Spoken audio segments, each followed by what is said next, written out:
I think by the time that I was 10, I knew that music was going to do something in my life. I knew that some sort of career in music was what I wanted to do. But at that point, I didn't know what that was.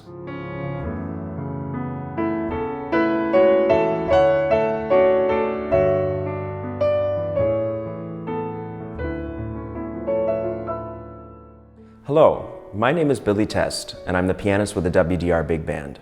This is my personal sound.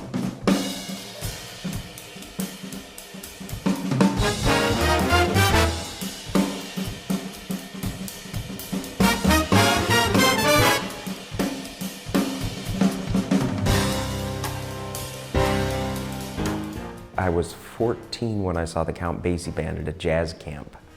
And I was amazed at just how much fun everyone was having. And at that point, I was already really into jazz music, and the music was so much fun, and it was so warm, and there was just so much love and energy inside that music that I left that concert thinking, that's what I want to do.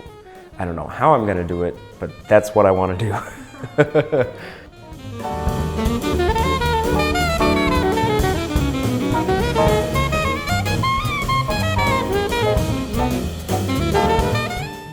You know, a good sound at the piano is a good sound at the piano. Healthy technique is healthy technique.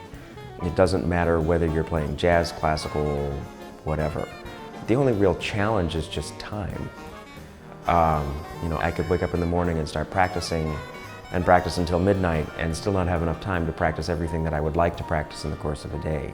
Finding the time to practice everything that I want to just for fun is often a challenge.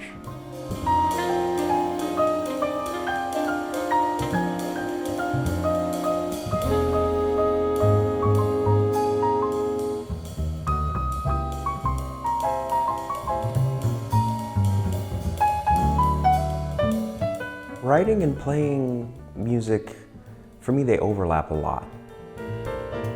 It's informed the way that I improvise. My goal when I improvise a solo at this point is that I want it to be so strong and so thoroughly thought through that if somebody looked at it on paper, it would function as a composition.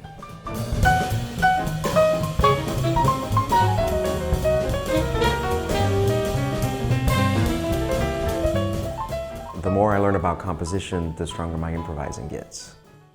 As an arranger, it's changed the way I play the piano a lot too. You know, maybe there's a voicing that I've played a million times at the piano, and then I'm going to write it down as in an arrangement, and I think, maybe that voicing's not as good as I thought it was. Maybe I shouldn't play that anymore. So it's a great tool to learn a lot of different things. As far as inspiration, it can be anything and nothing. You know, sometimes there'll be a certain life event that will inspire, like, oh, I need to go and write something about this. Maybe it's something political. I read something in the newspaper and it really bothers me, or it really makes me happy. And I think, like, this is something that is worth writing a piece about. It could also just be just because. A fun exercise I like to do that I got from a former teacher, Fred Hirsch, is you set a timer for 45 minutes and you just write. And the goal is at the end of 45 minutes, you've got to have a tune. There's always the question of what happens when you don't have inspiration. Like, sometimes something amazing happens and I feel like I want to write, I want to play. But what happens when you just have like a normal day that's okay? Like, you still want to write and you still want to play the instrument.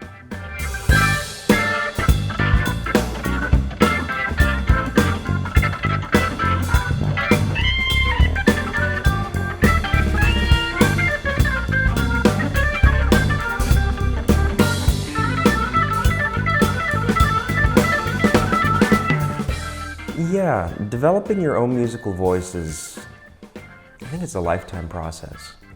So for me, when I think about what does it mean to have my own voice, it's to be 100% me, my personality, and my emotion, and what feels right and accurate to me behind the piano all the time. But I think in terms of developing a personal sound, it's just listening to tons and tons and tons of music.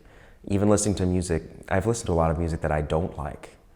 and listen to it to the point that I can say, instead of just being like, I don't like that, I can say, well, I don't like that because the way the melody is constructed is not my taste, and trying to really pinpoint not just I don't like it, but why don't I like it? And I learn from that, and that also lets me know, well, these are things that I like, and these are things that are important to me.